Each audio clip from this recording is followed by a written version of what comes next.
É impressionante, a pessoa, uma pesquisa que fez testes de QI com funcionários, comparando funcionários que não eram interrompidos e funcionários que recebiam e-mails e ligações durante o trabalho, ela comparou esses dois funcionários basicamente, os testes demonstraram que houve uma queda de até 10 pontos no QI do funcionário que era interrompido. Essa queda de QI é comparável à sua queda quando você fuma maconha.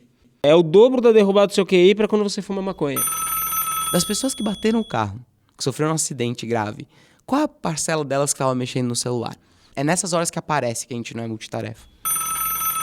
Às vezes eu me sinto, cara, competindo com o Instagram, mano. Tá ligado? Tipo, eu tenho que falar uma coisa muito interessante. Eu tô na frente da pessoa, na frente dela. Só que eu tenho que falar um bagulho muito interessante e rápido pra fisgar aquela pessoa, senão ela vai abrir o celular e vai ver, vai puxar uma timeline não sei da onde, vai ver alguma coisa que, segundo ela, é importante, interessante.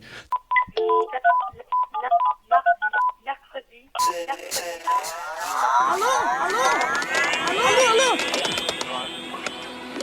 Planeta Terra!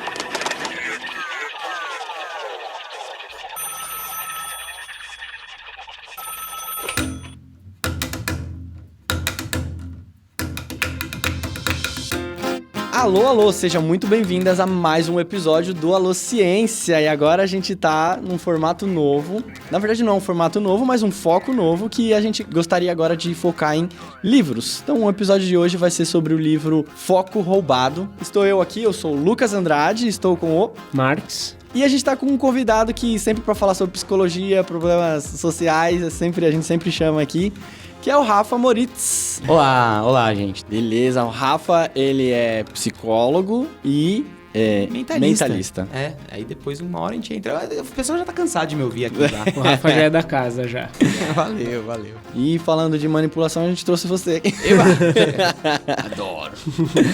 Então, bora direto pra pauta.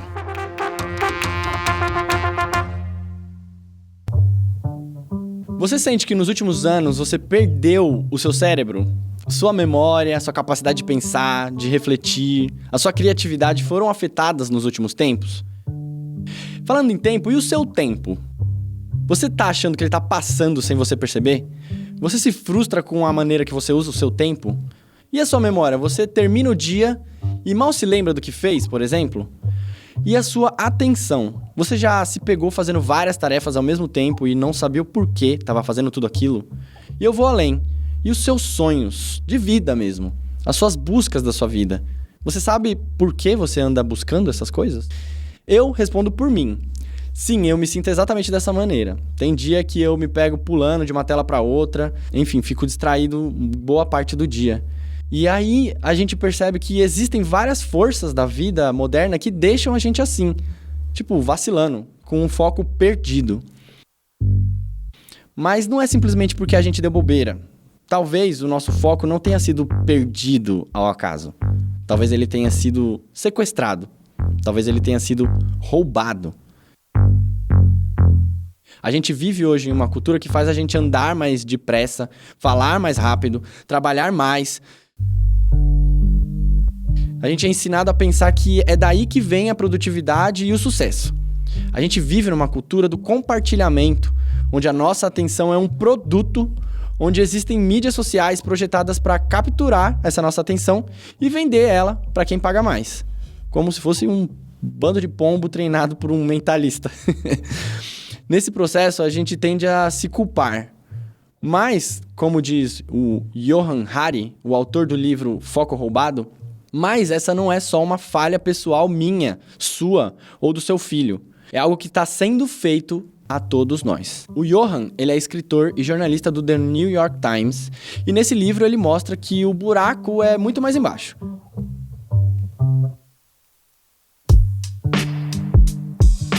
E cada um dos capítulos desse livro, Foco Roubado, Os Ladrões de Atenção da Vida Moderna, ele relata que a gente tem 12 razões para hoje estarmos sem foco.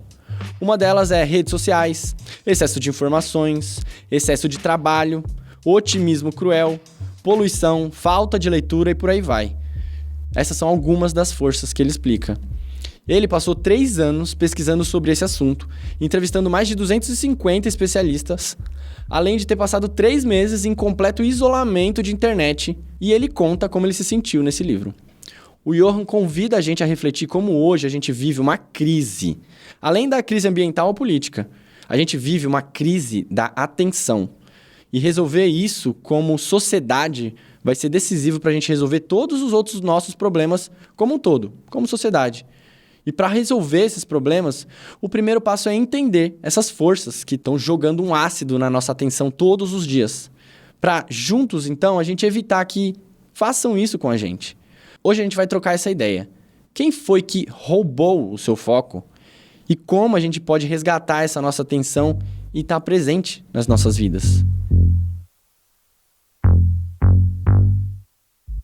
E é isso. Então, nós 3 lemos esse livro e a gente vai compartilhar com você, a gente vai trocar essa ideia, vamos falar o que a gente achou desse livro.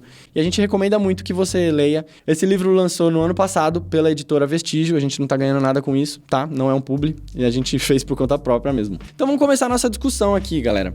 Primeiro, eu queria saber o que vocês acharam do livro, coisas gerais. Eu gostei do livro, eu fiquei positivamente surpreso. Fiquei com receio no começo, quando eu li o título, assim, a resenha dele, de que talvez fosse um livro que focasse muito em medidas individuais para como combater a desatenção. São coisas que a gente vê e que, em certa medida, a gente até sabe. Diminuir o uso do celular, cortar a tela à noite, essas coisas que a gente sabe que precisam ser feitas ou que precisariam ser feitas para a gente ter uma vida melhor, mas nem sempre é possível, né?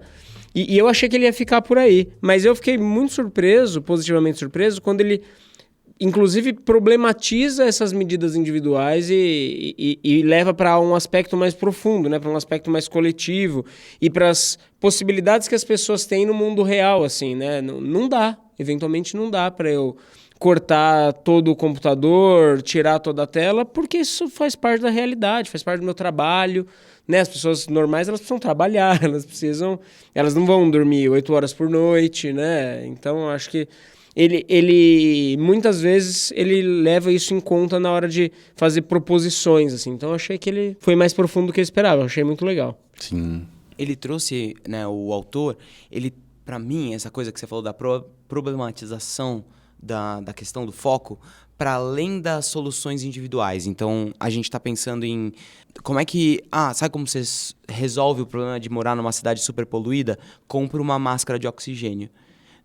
Olha, isso é uma solução tampão. O problema é resolver a poluição da sua cidade. Da onde está vindo ela, ao invés de simplesmente cada um se virar por si e comprar a sua própria máscara de oxigênio, que eu acho que vem, o Beto, meu sócio, ele sempre fala o coach do livro de aeroporto, que traz uma solução que, se você lê o livro, você sai dali acima da média das pessoas, porque você achou a peça do quebra-cabeça que faltava, que é sempre você. E eu acho que a diferença que esse livro traz é não só trazer, sim, algumas coisas que a gente sabe que a gente deveria fazer com a nossa vida para retomar uma atenção, para tentar focar um pouco melhor, mas ele problematiza isso na esfera global, assim, é todo mundo. A gente precisa não só dos indivíduos focados, mas política pública, isso tudo que a gente sabe que a gente deveria discutir mais, e ele traz para esse âmbito também. Sim. E, ouvinte, se você não está ainda convencido, se você ainda não está convencido de que esse é um problema social e não só você que vai resolver por você mesmo, tem alguns dados que a gente trouxe aqui, inclusive tirado do livro, tirado dessa pesquisa do Johan. Ele falou aqui, por exemplo, que um estudante norte-americano, em média, ele muda de tarefa a cada 65 segundos. O tempo médio que ele fica focado em qualquer coisa são 19 segundos. É de um estudo que ele citou lá. Aí você fala, não, mas a juventude tá perdida, né? Os adultos estão legais, os adultos não estão tão bem. Um estudo feito por Gloria Marr, que é uma professora de informática da Universidade da Califórnia, em Irvine, observou por quanto tempo, em média, um adulto que trabalha no escritório permanece na mesma tarefa. 3 minutos. 3 minutos, um adulto fica concentrado em uma tarefa, sem ser interrompido. E detalhe, ele dá um outro dado depois, quando a gente perde o foco, por exemplo, porque o celular vibrou, não preciso nem ver se a mensagem foi da minha mãe, foi, né? Só o fato do celular estar aqui do meu lado, ele vibrou, me deu um sinal de notificação, alguma coisa aconteceu. Só Isso acontecer faz com que eu perca o meu foco na minha leitura, no meu trabalho, no que quer que eu estivesse fazendo. Para eu retomar o foco no grau de profundidade que ele estava, supondo que eu estivesse focado, eu vou levar mais ou menos uns 23 minutos. Ou seja, se a gente fica focado numa tarefa por 3 minutos no máximo, pensando aí nesses adultos no escritório, claro que é um recorte e tal, mas tudo bem, mas olha a grandeza disso. Se a gente fica focado por 3 minutos e demora 23 para refocar por conta de qualquer distração que tem, a gente de fato nunca está focado em nada.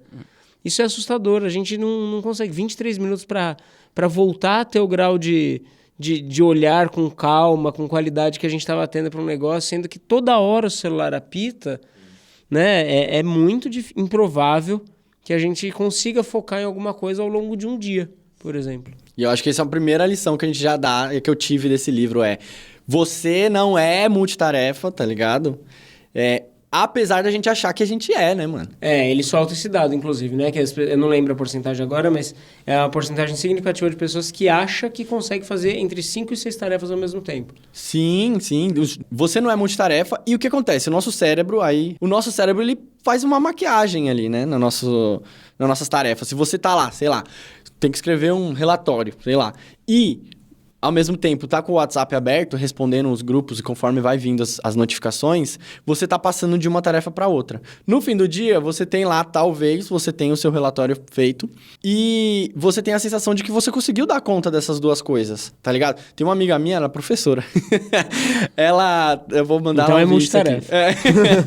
Eu vou mandar esse podcast para ela, inclusive, que eu vivo pegando no pé dela, porque ela fala que ela tá corrigindo prova e bota sempre um Netflix enquanto ela corrige prova, mano.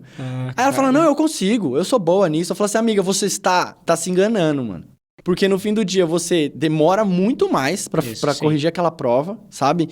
Você não prestou atenção em nenhum dos dois direito, você não viu aquela história passada na Netflix e você poderia ter feito essa correção melhor, com uma qualidade melhor. Isso o Johan fala. Então a qualidade do seu trabalho vai diminuir e ao mesmo tempo você tá afetando o seu cérebro, deixando ele nesse modo que a longo prazo vai afetar a sua criatividade, vai afetar a sua memória, você esquece do que você tá fazendo. Então são esses 4 fatores que a nossa ilusão da multitarefa faz na gente. E é um termo que foi feito, esse multitarefa não existe para ser humano. É uma coisa que é para ser usado. É para você acreditar em um contexto específico. Multitarefa é uma coisa que computadores fazem. Ser humano não faz. Você tá falando isso da sua amiga professora porque você nunca corrigiu prova, sabe como é chato, viu? Você precisa se distrair. Pô, Não, mas você tá certíssimo, você tá certo. Você vai corrigir mais lento, mano.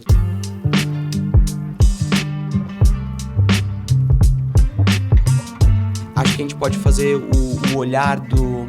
Vou pegar o exemplo da sua amiga corrigindo prova. Uhum. Ela acha que é mais provável ela fazer um erro na correção, dar uma nota errada, corrigir errado um exercício, não sei, se ela tá distraída ou se ela estiver focada. Acho que a gente começa a pensar, não sei quantos dos ouvintes dirigem, mas se você tá dirigindo, é normal você dirigir e ir cantando, ouve o podcast, presta atenção no negócio, especialmente se você tá indo para um lugar que você conhece. Se você tem que ir para um lugar novo, se você tem que fazer uma baliza, é natural que você abaixe o som do rádio, pare de cantar, porque você tem que focar numa atividade. Então eu acho que tem tarefas que a gente consegue migrar de uma para outra muito rapidamente, passando a ilusão de que a gente tá fazendo multitarefas, né? Então é isso, quando eu tô, sei lá, lavando o prato, você tá com a pia ligada, passando o detergente, ouvindo o podcast, porque é algo que tá quase que internalizado e vira um comportamento automático, ou escovar os dentes. Você não tá mais pensando, vou começar aquele dente de trás, não tá exatamente limpo, então deixa eu fazer. A gente geralmente escova os dentes da mesma forma todos os dias, a gente nem percebe mais porque você tá perdido em pensamento. Então nessas horas, a multitarefas parece que funciona, porque você tá lá pensando no que você tem que fazer, de onde você tá atrasado, você tá escovando os dentes ao mesmo tempo. Mas, se você tiver que escovar os dentes diferentes, se você tiver que escovar os dentes... Não, meus dentes, o dentista falou que eu preciso melhorar. Mas se você tem que focar na escovação de dente, essa é a hora que você percebe que você não é multitarefas. Então, acho que a ideia é, quando você tem que fazer algo que você entende que é preciso ter foco, então, pô, eu tô com o meu filhinho pequeno no colo, tá chovendo e eu tô numa rodovia pouco iluminada, ou eu tô muito rápido pra... Pô, nessas horas, é ideal que você entenda que você não é multitarefas, porque aí você tem que estar exclusivamente naquela tarefa focado. Agora, no resto, a gente vive essa ilusão. Quantas pessoas que estão dirigindo não estão mexendo no celular? Sim. E no final das contas, o que vamos dizer, reforça esse comportamento é que a galera chegou em casa sem bater o carro. Ou seja, a conclusão é, viu, eu sou multitarefa. Então, a gente tem que pensar sempre em probabilidades. Você acha que, tudo bem, todo mundo mexe no celular, manda mensagem enquanto dirige. Eu imagino que, infelizmente, essa é a realidade. E o fato de eu ter chegado em casa sem bater o carro me dá a sensação de que, tá vendo, é possível. Agora, das pessoas que bateram o carro, que sofreram um acidente grave, qual a parcela delas que estava mexendo no celular? Aí você começa a entender como é que essas coisas funcionam. É na probabilidade. Então, eu sempre corrigi prova vendo Netflix ao mesmo tempo. Tá, e daí... Pega na probabilidade dos seus erros acontecerem. Onde você tá mais provável de acontecer, né? De errar. É nessas horas que aparece que a gente não é multitarefa. O Johan, ele dá esse dado, né? De acidentes por distração. Ele falou que na Austrália, 1 a cada 5 acidentes de carro deve-se agora a um motorista distraído. 1 a cada 5 na Austrália. Na Austrália, é o dado que ele tem, né? Ocorrem por causa de distração, acidente no de celular. carro. Porque eu peguei tem um podcast do Nexo que fala sobre isso. Porque nas referências também. Ele até faz uma analogia com maconha, lembra disso? Era exatamente esse dado que eu tava olhando agora. É impressionante. A pessoa, uma pesquisa que fez testes de QI com funcionários, comparando funcionários que não eram interrompidos e funcionários que recebiam e-mails e ligações durante o trabalho, ela comparou esses dois funcionários basicamente. Os testes demonstraram que houve uma queda de até 10 pontos no QI do funcionário que era interrompido. Essa queda de QI é comparável à sua queda quando você fuma maconha. Na verdade, é mais pesado do que fumar maconha, né? É o dobro da derrubada do seu QI para quando você fuma maconha. Não. Então, o fato de você estar sendo interrompido o tempo inteiro, esse multitarefismo que você acha que dá conta, te deixa mais lento, te deixa o dobro mais lento do que quando você fuma um baseado. E quando você tá distraído e fumou um baseado? Aí Vai dormir.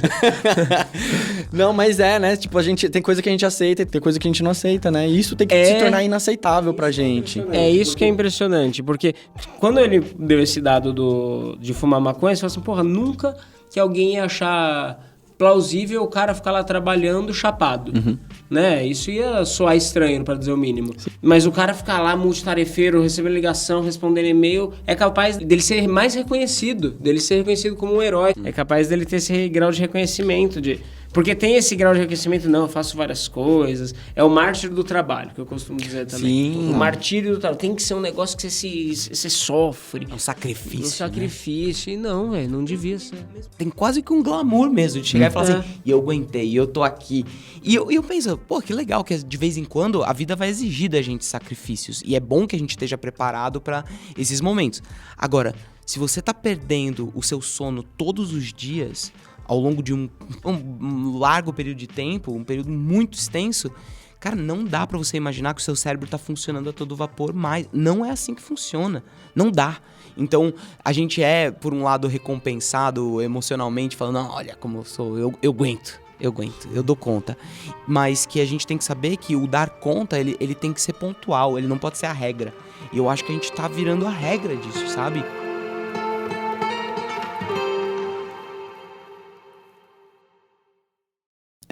A gente precisa ver a longo prazo o que isso surte efeito na nossa vida. E também, como sociedade, também surte efeitos, né? Uma sociedade que é mais distraída, e é uma coisa que eu fico brisando muito, é uma sociedade que não se aprofunda nos assuntos, sabe? É uma sociedade que lê uma informação raso. Como você tá, por exemplo, lendo uma notícia, você lê até o final você lê com calma, você compara com outras, né? Você lê sem se distrair e ao longo do tempo essa sociedade vai se tornando cada vez mais distraída e torna a gente menos profundo nesses assuntos, tomando decisões rasas. E ele mostra nesse livro como que essas decisões rasas levam a extremismo. E geralmente extremismos de direita. Cara, é impressionante. Ele cita aqui, descreve a eleição do Bolsonaro, né, em 2018. E ele fala, as pessoas A gente sempre quer respostas fáceis para problemas complexos, isso é da nossa natureza. Mas o fato de a gente não conseguir focar, ele aumenta esse problema. E aí, de repente, chega um cara que vai resolver todos os problemas principais. Segurança, né? A roubalheira e tal. E isso somado não só a uma geração desfocada, a uma geração multitarefa, mas também a uma geração muito da rede social. Aí acabou, a receita do fracasso humano tá pronta, né? E ele até cita que na eleição do Bolsonaro, os eleitores do Bolsonaro gritavam Facebook, depois da eleição. Então, tipo, é isso, cara. Ele fala em detalhes da eleição do Bolsonaro. Fala que as pessoas foram convencidas a votar no Bolsonaro porque elas estavam convencidas de que o Haddad dava mamadeira de piroca nas creches. Isso é. Isso ele dava mesmo. Mas isso é um fato. Isso é um fato. Isso me leva também a outro fator que ele falou, que é o excesso de informação, né? Ele cita um estudo do Twitter, né? Que tem um cara que ele estudou quanto que a memória coletiva dura. Quanto tempo que a memória coletiva dura sobre algum assunto, né? Então, ele estudou as hashtags do Twitter. Quanto tempo dura uma hashtag dentro dos top 50, né? Hashtag, para quem não sabe, do Twitter, são os tópicos mais citados. E aí ele usou isso como medidor. Então, tipo, por exemplo, sei lá, mensalão. Quanto tempo ficou o mensalão nos tópicos mais citados no Twitter? Ao longo dos anos, desde quando o Twitter surgiu, que é 2006. E aí, o dado que ele teve é um assunto que fica no top 50 mais comentado, em 2013, durava 17,5 horas. A galera conversando sobre aquele assunto. 2013. Já em 2016... de 17,5 caiu para 11,9 horas. Então, ele tem aí um dado para mostrar como que a memória coletiva está adormecendo, está diminuindo. E aí ele falou assim, será que isso é culpa do Twitter em si? Então, ele começou a pesquisas no Google, a mesma tendências. Os assuntos no Reddit também. Ingresso de cinema, também acontece isso. Um filme estourou agora, quanto tempo dura o pico de audiência nos cinemas daquele filme? Ao longo dos anos, as coisas estão diminuindo. Os picos são cada vez mais breves, né? Uhum. E aí ele falou, talvez seja uma questão de rede social agora, né? Dos últimos 10, 15 anos. De fato, isso piorou com as redes sociais. Mas ele resolveu estudar livros. Então, ele foi no Google Livros, viu que livros desde 1880, que estavam escaneados lá no Google. Ele fez uma programação lá para descobrir quais são os assuntos que surgem mais rápido e quanto tempo esses assuntos são mais citados nos livros ao longo dos anos, desde 1880. E ele percebeu que essa tendência vem aumentando desde aquela época, desde antes das redes sociais, 880. E aí ele falou, então de quem que é a culpa? Aí ele falou que a culpa principal é do excesso de informações. Ele fez um sisteminha lá no programa dele, no computador dele, que finge que emula esse tanto de informações, e aí ele foi botando cada vez mais informações nesse programa dele, e aí os picos começaram a ficar cada vez mais breves, conforme ele botava informações naquilo. Ele traz dado que, há 20, 30 anos atrás, você conseguia ler um jornal até o final, fechar o jornal e falar, beleza, acabei de ler as notícias do dia. Hoje você não termina, você tem a timeline infinita, a internet não acaba. Né? Nunca. Então, o excesso de informação é um vilão também. O problema é a forma com que a gente consome e a profundidade com que a gente acha que compreendeu o assunto. E eu acho que aí é uma questão de redes sociais. Eu não sei como os dados se sustentam lá de 1880 para cá, mas é um pouco assim, por um lado eu penso, que bom que todo mundo tem acesso à informação. Isso é muito bom, isso é incrível. Mas você tem acesso a tudo isso e o que se pede de você? Tantos dados, né? Tantos dados, é isso, né? Então, todo mundo tem opinião sobre ser vegetariano, não ser. Cara, quantos livros você leu a respeito, né? Independente de livro, mas quantos... Então tá bom, eu me informo pelo YouTube. Tá bom, quem são os autores? Quantas entrevistas? Quantos debates? E não só o lance da superficialidade do negócio, porque afinal de contas, se você ficar... agora eu vou ler, durante um mês eu vou estudar sobre esse assunto. Cara, o trending topic passou. Você não tá mais Então a gente tem que estar lá na crista da onda discutindo os assuntos do momento. Mas, como é que isso passa?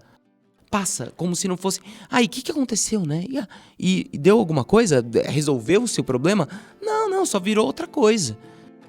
cara, é bizarro como isso tá sendo muito rápido mesmo. Eu acho cada vez mais rápido. E acho que isso força a gente a ser mais superficial na forma de analisar os dados.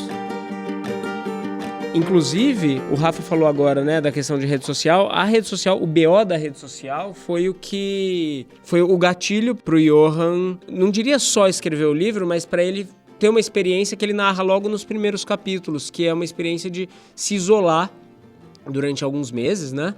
3 meses, se isolar no sentido de ficar um pouco sozinho e ir para um lugar mais isolado, uma cidade mais isolada, e se isolar, sobretudo, da internet. Então ele pegou lá um celular, um tijolão que não ia dar para acessar, deixou o celular dele com uma amiga, pegou um computador que ele não ia conseguir acessar a internet. O Wi-Fi quebrado dele. Com o Wi-Fi quebrado, Uhum.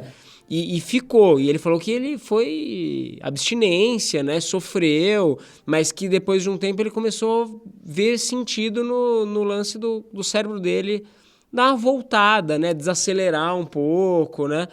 E aí entra a questão das redes sociais, porque ele vai narrando que o que deu essa vontade nele de fazer isso foi, sobretudo, uma experiência com o sobrinho dele, que não conseguia ficar sem olhar ali o Snapchat, sem olhar o Instagram e tal. E que bateu um desespero nele da vontade dele. E fala para as pessoas, chega, velho, para de usar. Ele fala que ele teria um surto a qualquer momento, então ele fala, não, chega, eu preciso... Ele chegou a falar isso pro sobrinho ele dele. falou, e o sobrinho falou, você tá louco? Falou, você tá agindo como um louco. E aí, pegou o celular da mão dele e saiu. É que é louco, né? Porque ele fala desse sobrinho, é uma história bem terrível, assim. Eu não sei quantos de vocês têm essa sensação de vocês estão vendo as pessoas, cara, capturadas por uma tela e eles não estão vivendo a vida de fato deles, né? E quer viver a vida de fato, acho que cada um pode contar. A sensação que ele teve com o sobrinho é que ali era um caso muito perdido, que o sobrinho tinha interesses em muitas coisas e que ele começou a notar o sobrinho dele, que acho que... Não lembro quantos anos tinha, 19 anos, né? Sei lá. Acho que sim. E aí ele falou que o sobrinho dele não engajava em mais nada e que não engajava nem com o conteúdo que ele estava consumindo. Que ele viu o sobrinho migrando de aplicativo numa velocidade, né? E ele falou, cara, é impossível viver assim, você não tá focando em nada. E ele convidou o sobrinho pra conhecer Graceland, que é a casa do Elvis lá, né? Que ele falou que o sobrinho, quando era criança, adorava Elvis. Ele falou, putz, agora eu peguei o cara. E ele falou, mas o único combinado é que você não pode... Uma vez que a gente chegar no lugar, você não pode pegar seu celular. E o sobrinho falou, beleza, eu topo. Ele falou, bom, consegui. E ele disse que a primeira coisa que acontecia quando você chegava em Graceland, os caras te entregavam um iPad pra você fazer o tour guiado da casa lá do Elvis. E ele disse que quando ele quase surtou foi que tinha um casal de senhores, não sei, e eles estavam olhando uma sala lá que era a favorita do Elvis. E aí, o cara tava olhando pelo iPad e ele falava pro companheiro, ou pra companheira dela, não lembro, falava assim, olha... Se você vira o iPad para a esquerda, você vê a parte esquerda da sala. Se você vira o iPad para a direita, você vê a parte... E que ele falou, sim, e se você virar o seu pescoço para a esquerda, você vê a sala pelo lado esquerdo, você vê o pescoço para a direita, a mesma coisa. E ele falou, cara, isso, depois você vai no Louvre e a galera não tá vendo a Mona Lisa. A galera tá de costas, tirando selfie, e assim que termina a selfie, a pessoa já começa a retocar a selfie e postar, e não olhou pro quadro que a pessoa foi lá tirar a selfie para ver. E ele começou a fazer uma reflexão de quanto que eu preciso sair desse esquema. Eu faço parte desse... É tudo um contínuo, né? E ele falou, eu tô dentro desse espectro e eu preciso sair. E ele quis experimentar e ele foi lá pra essa cidadezinha meio portuária, né? Alguma coisa assim. É muito louco, assim, a experiência dele. Que quando ele foi pra praia pela primeira vez sem celular e sem consumir... Porque, né? Vou ouvir o meu audiolivro. Pô, algo que acrescenta. Não, ele falou, eu vou sem. E que ele falou que foi desesperador no começo, mas que daí ele começou a entender... O que se ganha fazendo isso, saindo, desplugando, né? Saindo dessa corrente de informação, esse timeline infinito, né? Cara, eu me identifico muito quando ele fala isso do sobrinho dele, porque às vezes eu vejo... No episódio de dopamina eu falei, tem um primo que é assim... Tem pessoas ao meu redor, tem amigos meus da faculdade, né? Que eu conheci na faculdade que... Às vezes eu me sinto, cara, competindo com o Instagram, mano. Tá ligado? Tipo, eu tenho que falar uma coisa muito interessante. Eu tô na frente da pessoa, na frente dela. Só que eu tenho que falar um bagulho muito interessante e rápido pra fisgar aquela pessoa, senão ela vai abrir o celular e vai ver, vai puxar uma timeline não sei da onde, vai ver alguma coisa que é que segundo ela é importante, interessante. Tem amigas minhas, inclusive essa daí que é professora, ela fala que eu pego no pé dela, mas tipo assim, eu tô conversando, ela puxa o celular, eu paro de falar, eu fico assim olhando pra cara dela, falei, ei... Quer que te mande uma mensagem? Aí ela, pode falar, eu falei, não vou falar, desliga esse bagulho, ou eu converso com você, sabe? Aí eu fico, né, metendo, sei lá, eu sou o cringe do bagulho. Você tá louco. É que nem o sobrinho. Mas assim, às vezes eu falo, eu tenho que repetir o que eu acabei de falar, que a pessoa não prestou atenção. Ou eu quero falar uma coisa no meu tempo, sabe? É o meu momento com aquela pessoa. Eu não quero estar performando algo muito melhor do que o Instagram. E muitas vezes a pessoa fala, não, mas eu tô só... Aí ela fala alguma coisa, foda-se, tá ligado? Tipo, sempre você vai dar uma boa desculpa. Não, tô respondendo. Não, velho, esse não é o momento, você não tá aqui. Você tem que estar aqui comigo, sabe? Porque quando você está com o corpo aqui, com a mente no outro lugar, você não tá em nenhum lugar. Tá ligado? Você não existe nesse momento. Tá ligado? E é um negócio que, tipo, tá afetando nossos rolês, tá afetando o nosso mundo físico, velho. E isso é uma solidão muito grande que você sente, mano.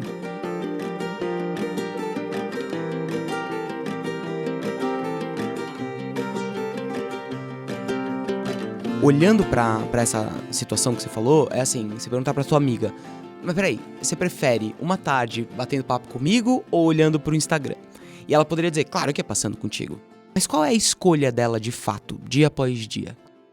O que ela tá escolhendo? E aí essa escolha, de novo, todo o parênteses de que não é só uma questão individual, não é só dela e que ela pode mudar, tem todo o contexto econômico. Mas na psicologia, se a gente vai discutir o que a gente faz, a gente pode dividir em 3 momentos, que é julgamento, decisão e escolha.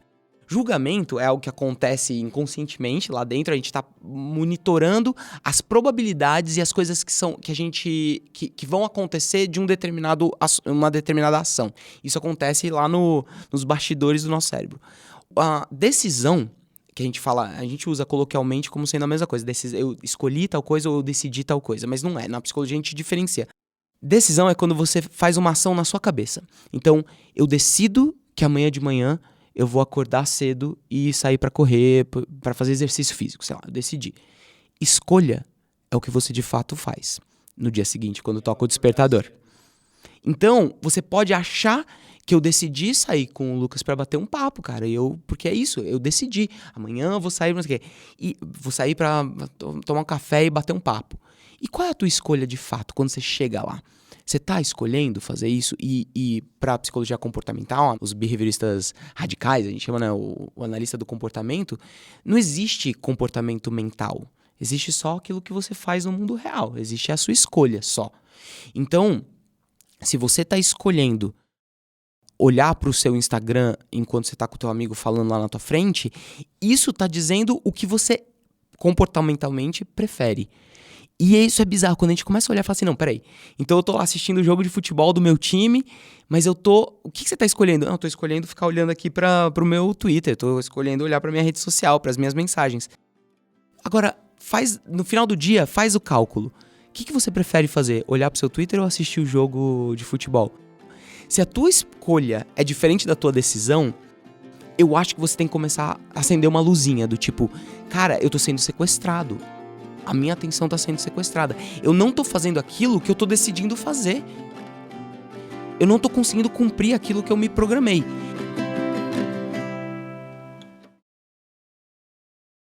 Não, e aí junto com isso, né, como isso tem sido enxergado em escola.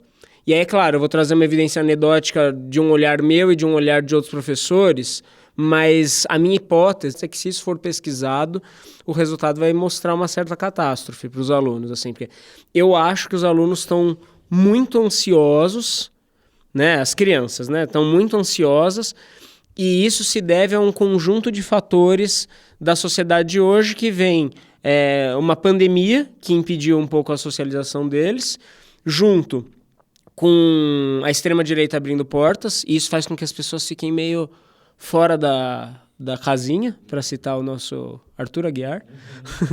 E aí a cereja que é a rede social. Cara, isso daqui é um gerador não só de roubo de foco, mas de ansiedade, porque aí você fica lá no like, como a gente já descreveu. E eu acho que o efeito disso a médio e longo prazo para as crianças vai ser meio devastador, assim. Eu acho que vai ser meio assustador. O que eu vejo a curto prazo, que eu atribuo a isso, no mínimo na minha hipótese, já é assustador. Já é assustador. É quase como o celular deles como uma extensão do braço. É como se eles ficam apreensivos se o celular não tiver à vista.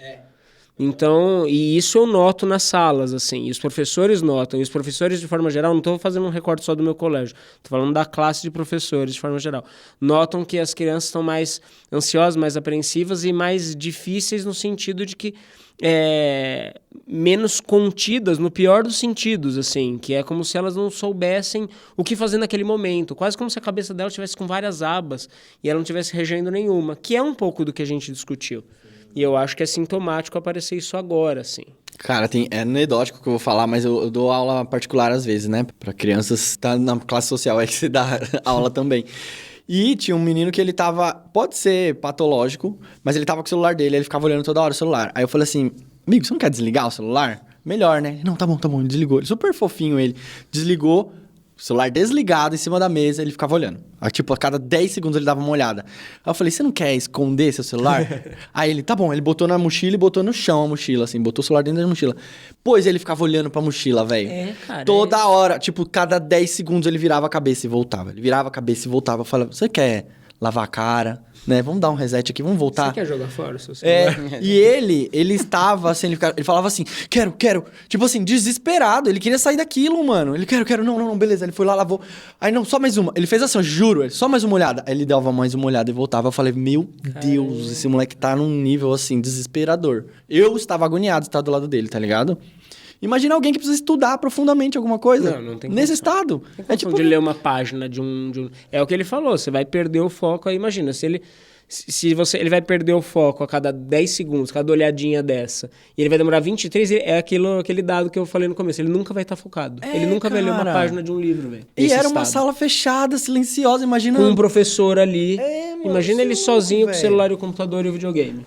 Exatamente, mano. Então, nem nossa, hora. eu fiquei muito agoniado, velho. Claro que pode ser sim uma patologia, uma coisa específica dele, mas eu acho que, enfim, é Mas isso sintomático. mostra, em alguma medida, o extremo da corda, né? Dentro do espectro que o Rafa falou, esse tá dentro do espectro em algum grau. Se ele é o extremo, se ele tá quase no extremo, não sei, mas isso é uma das possibilidades do que pode acontecer à medida que a gente se entrega sem esses questionamentos, sem essa reflexão para a rede, para a máquina. E é complicado, porque a gente não está fazendo aqui um discurso anti-tecnologia. Eu acho que a tecnologia é ótima, eu acho que a gente tem que usar e fazer dela um benefício para a nossa vida, né? Só que, às vezes, ela não é. Ele fala que ele leu muitos livros sobre isso, né? Esse não é o primeiro livro falando sobre distração, né? Mas ele fala que todos os livros, eles culpam o usuário, eles culpam a pessoa que tá ali nessa multitarefa, nessa doideira da vida aí. E aí isso gera um retorno horrível, assim, porque no fim das contas, você tá sofrendo uma coisa que, beleza, parte disso é sua culpa, uma pequena parte, mas tem forças, como ele disse, né, 12 forças ao redor, fazendo com que a gente se distraia todo dia. E aí você se culpar, aí gera um outro problema em cima disso, e aí acaba gerando um dos problemas que ele fala, que é o otimismo tóxico, né? Cruel, né? O otimismo cruel, né? Ele entrevistou um cara que trabalhou em Big Tech, né? Um cara escreveu um livro falando sobre... o nome é Indistraível, algum bagulho assim, o livro que o cara escreveu. E aí, nesse livro, várias dicas de como você se blindar da distração. Então, ele fala, tem um botão. Inclusive, a gente falou isso no episódio de dopamina, né? Uhum. Não, tem um botão anti-distração. Bota lá no modo avião, cara. Você consegue. É muito fácil. Ele fala assim, não, na verdade é muito fácil. Só bota no modo avião, desliga seu celular, fica longe dele. Esconde seu aplicativo, né? E aí, ele fica pensando, beleza, se é muito fácil, então por que todo mundo não faz isso, assim? Porque a gente percebe isso, essas coisas que acontecem. Por que a gente não faz, mano, sabe? É muito cruel, às vezes, você jogar a culpa pra quem é esse usuário, assim, né? Pro indivíduo, né? Velho. E é legal também, porque ele usa essa palavra logo no começo do livro, né? Que o problema é sistêmico, né? Que é um pouco do que a gente tá discutindo. E logo no começo, se eu não me engano, eu anotei aqui, acho que é na página 21 mesmo, ele já fala, é muito difícil você, enquanto indivíduo, lutar contra um problema que é sistêmico, tentando você, como indivíduo, resolver um problema que é sistêmico. A chance de você perder praticamente 100%. E aí ele fala, é injusto, né, esse otimismo cruel, é injusto você colocar nas costas do indivíduo que ele vença todo um batalhão de forças que estão contra, né? Todo mundo que pensou as redes sociais do jeito que elas são hoje para usar das necessidades humanas, né? E na verdade, o que ele narra no livro, eu fiquei pensando, ele até faz um paralelo ou outro algumas vezes, mas é como o sistema tenta responder problemas que ele mesmo cria, né? A pauta ambiental é a mesma coisa, a pauta alimentícia é a mesma coisa, ou seja, o sistema enche a gente, né?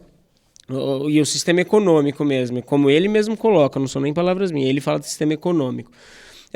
Coloca a gente para comer um monte de lixo, para ficar na rede social, né, num ambiente que desmata, que está superaquecido e tal, e aí a gente tem que economizar nossa energia elétrica, por exemplo, na pauta ambiental. Como se fosse até tem um meme que rodou muito aí as redes há um tempo, que é como as geladeiras estão causando a crise climática, né? O motor da geladeira. E aí tem alguém que responde, e esse é o meme, e fala assim, não lembro a última vez que minha geladeira foi lá queimar o Cerrado, foi lá queimar a Amazônia. E é isso, pô. A gente, por ter uma geladeira, o indivíduo ali que tem a geladeira, ele precisa pensar na geladeira dele, o tempo do bem dele. Quando, na verdade, o problema é sistêmico, é econômico. E olha como isso é atraente pra gente. A gente gosta da história de que a mudança começa com um primeiro passo, que é o indivíduo escolhido, etc e tal. E como a gente se assemelha, a gente quer se enxergar nessa figura mítica, né? A gente quer ser a pessoa que vai contra a corrente. E eu acho que isso tem uma questão da nossa cultura mais ocidental, assim, um jeito de olhar como a gente sendo o motor de mudança no mundo inteiro. A gente vai ser o ponto pivô que vai fazer a mudança. E uma vez que a gente olha para essa história e se agrada, pensa nisso, a gente tá se colocando num caminho de muita frustração. Porque se você olhar e falar assim, não, porque o meu filho não vai ser exposto a telas. Porque a tela é tudo que tem de ruim, não sei o que lá.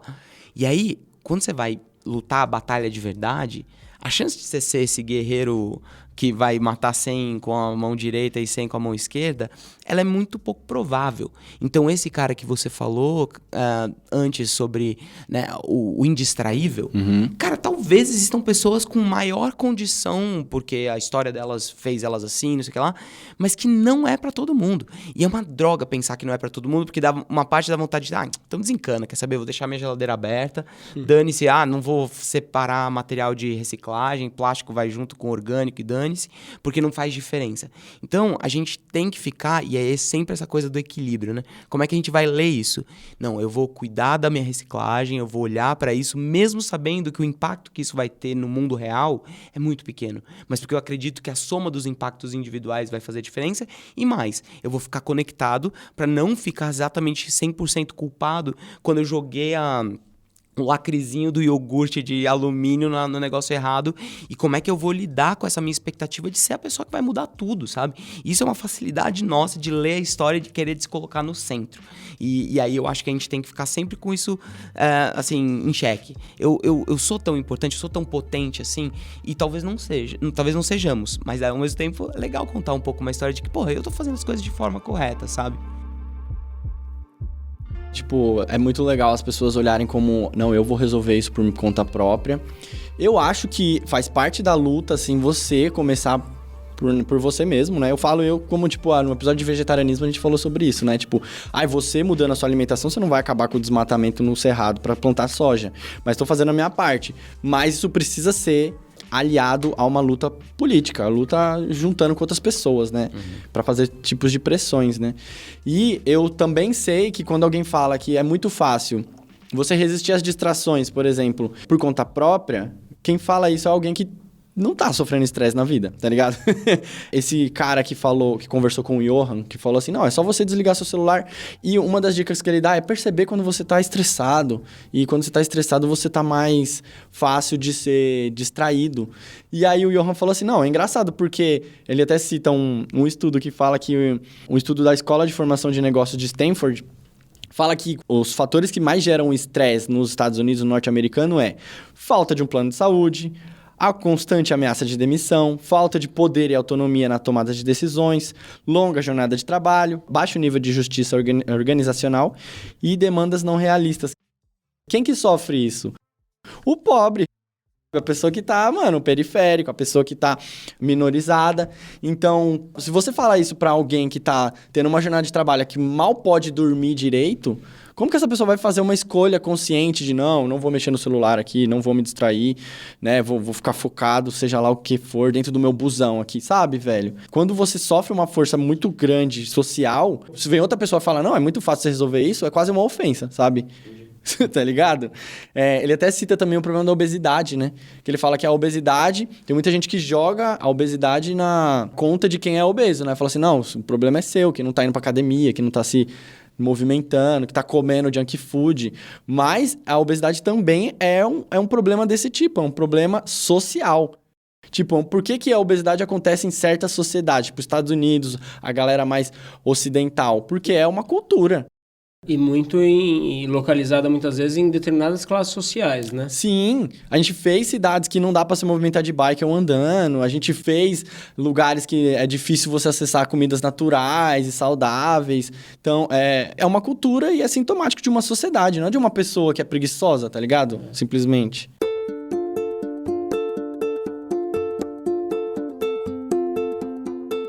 Uma coisa que ele bota, inclusive, no último capítulo dele, que ele tenta esboçar algumas resoluções para esse problema, ele fala com um especialista que ele usa uma analogia da luz, né? Que a luz fica meio jovem místico, né? Mas não é. Baseado... foi boa. A da luz é boa.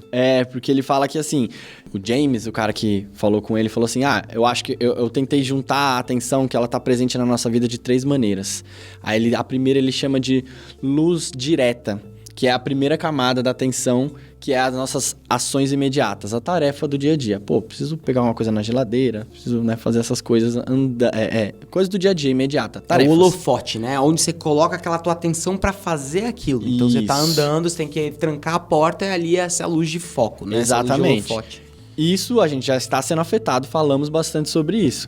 Mas, a longo prazo, tem a luz que ele chama de luz estelar, que ele fala que já é sua meta de longo prazo, que é os projetos que você estende no tempo para onde você tá indo. Pra onde você quer estar na sua carreira, na sua família, você como pessoa, sei lá, uma meta de academia, essas coisas, a longo prazo. Que é aquela ideia do navegador, que quando ele precisava se localizar, Isso. ele olhava para as estrelas e falava, tá bom, eu sei a direção, né? Isso. É aquilo que te dá a direção. Então, a luz pontual ali de foco que você falou é o que você tá focado no momento, e a luz estelar é quando você tem que de vez em quando olhar para cima e falar... Pra onde eu tava indo mesmo? Exatamente. Né? É aquela direção. Eu não sei exatamente o ângulo, mas é aquela direção, né? Exatamente. E aí, essa daí eu já perdi na pandemia. Na pandemia eu perdi minha luz estelar real. E aí eu achava que era só por causa da pandemia, mas é porque também eu tava exposto a telas pra caramba. Todos esses fatores que ele falou, eu tava comendo mal, dormindo mal, tá ligado? Respirando mal. Mas um exemplo, assim, de luz das estrelas, luz estelar aí que você perdeu. Tipo, parei de fazer planos, mano. Tipo assim, eu tava fazendo uma pós-graduação, falei, depois dessa pós-graduação eu não quero mais estudar nada, minha carreira, não sei pra onde vou, não sei se eu vou ser biólogo, se eu vou ser podcast, se eu vou ser desenhista, tudo isso, parei de fazer planos. Parte por causa da pandemia, porque a gente não podia planejar nada, porque ia ficar em casa. Sabia o dia de amanhã. Mas isso durou 2 anos, velho. Tipo assim, eu não conseguia mais... Eu vivia o dia, um atrás do outro, vamos lá, fazendo isso aqui, fazendo isso aqui. Mas tipo, eu não sabia mais com o que eu queria trabalhar, sabe? Tava nessa crise foda, assim, sabe? E aí, também tem uma terceira que ele fala, que é a luz diurna, que é as razões para você seguir essa meta de longo prazo. Então, tipo assim, se você quer... eu quero uma carreira de ser professor de tal escola. Você saber por que você quer essa carreira. É mais profunda ainda essa atenção. E essas 3 estão perdidas. Consigo imaginar que, às vezes, você fala, não, eu tô com uma atenção muito boa na minha vida... Mas às vezes você tá prestando atenção só nessa luz direta, nos seus afazeres, no seu dia a dia. Mas você tá prestando atenção na sua vida como um todo, pra onde ela tá indo e por que ela tá indo pra esse lugar, sabe? Aí ele até fala, esse James, ele fala, se você se dispersa a ponto de perder a sua noção de luz diurna, de muitas maneiras talvez você não seja capaz sequer de saber quem você é, o que quer fazer ou pra onde deseja ir. E aí quando você perde a luz diurna, é a mais profunda forma de dispersão. você pode começar a ser incoerente, o que ocorre quando você para de fazer sentido para você mesmo, por não dispor de espaço mental para criar uma história a respeito de quem você é. Começa a ter obsessão por metas ínfimas ou fica dependente de sinais simplistas do mundo exterior, como likes e retweets, fica perdido em uma cascata de dispersões. Só é possível encontrar uma luz diurna e sua luz estelar se você tiver períodos sustentáveis de reflexão, de divagação, de pensamento profundo. O James acredita que a nossa crise de atenção está privando todos nós dessas 3 formas de foco. Estamos perdendo a nossa luz. Cara, eu grifei esse trecho e escrevi eu. Tá ligado? Eu vejo que eu tenho, 2022 pra cá, eu tenho retomado bastante tomar decisões na minha vida, mas esse livro serviu pra eu também entender por que eu tava assim, sabe? Porque eu parei de fazer planos na minha vida, porque parou de fazer sentido os meus planos, tá ligado? E aí torna o problema muito mais sério e profundo. E isso precisa ser resolvido urgentemente, tá ligado? Primeiro passo fizemos, identificamos.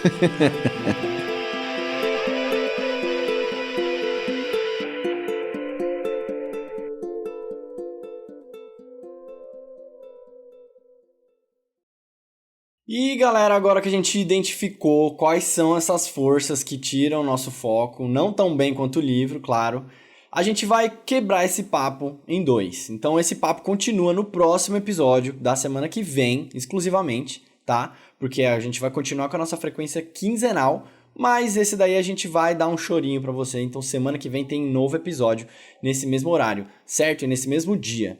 Enquanto isso, dá tempo de você ler o livro Foco Roubado, talvez. Em uma semana você consegue ler? Ou começa a ler para rolar essas reflexões. Dá uma olhada nesse livro Foco Roubado, Os Ladrões de Atenção da Vida Moderna, da editora Vestígio. E também na semana que vem, se você for apoiador, até semana que vem, a gente vai sortear cópias do livro Foco Roubado exclusivamente para nossos apoiadores. E se você não é apoiador, entra lá no nosso apoia.se/alociência e considere ser um dos nossos apoiadores mensalmente com a quantidade que você puder, que couber no seu bolso. Já ajuda muito a gente. Inclusive eu queria agradecer aos nossos apoiadores que mantiveram a gente com renda para poder pensar nessa temporada que você está ouvindo agora. Então, graças aos nossos apoiadores que o Alô Ciência voltou desse hiato. Também não esquece de seguir a gente nas redes sociais, lá no Instagram é @alociência, no Twitter também. E no próximo episódio a gente vai focar um pouco mais em discutir quem são os responsáveis por esses problemas de foco e como a gente pode solucionar essa crise de foco. Beleza? Então vejo você na semana que vem ou quando tivermos mais ficha. Valeu!